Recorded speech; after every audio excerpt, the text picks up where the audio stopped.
ये वीडियो केवल मनोरंजन और सीखने के लिए है। ये गौतम बुद्ध की जीवनी का एक आधारिक अंश है और उसके शिक्षात्मक संदेशों को प्रस्तुत करने का प्रयास किया गया है। कृपया ध्यान दें कि इस कथा का उद्देश्य किसी भी धार्मिक या आध्यात्मिक विचारधारा को प्रमोट करना नहीं है। हम इसे केवल एक कथा के रूप में प्रस्तुत कर रहे हैं। इस वीडियो के द्वारा प्रस्तुत की गई जानकारी और विचार व्यक्ति के व्यक्तिगत विचार और धार्मिक मान्यताओं से भिन्न हो सकते हैं। धन्यवाद। तालाब का फूल एक प्रसिद्ध कहानी है जो महात्मा बुद्ध के जीवन से जुड़ी हुई है।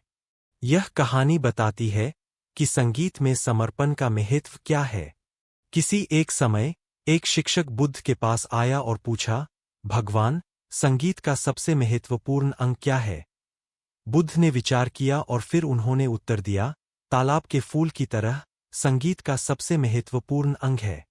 शिक्षक हैरान था और पूछताछ करते हुए कहा, परंतु भगवान, तालाब के फूल तो जल के ऊपर होते हैं, वह तो पानी की सुंदरता को बिखेरते हैं। बुद्ध ने मुस्कुराते हुए उत्तर दिया, बिल्कुल सही कहा। संगीत के भीतर की सुंदरता को बिखेरने का काम होता है। संगीत के हर अंग में एक अनूठी ताकत होती है जो उसे समर्पित करता है। शिक्षक ने विचारा और पूछा, लेकिन कैसे? तब बुद्ध ने कहा, संगीत में अनुभव और भावनाओं का विनिमय होता है। जब एक संगीतकार अपनी संवेदनाओं को संगीत में समर्पित करता है, तो वह उसमें अपना सभी कुछ देता है। यही संगीत के सच्चे समर्पण की भावना है। शिक्षक को समझ आई कि संगीत का सच्चा आनंद और समर्पण है। उसने ध्यान से सुना और उसने समझा कि संगीत के प्रत्येक तात्विक रूप में उसका समर्पण है।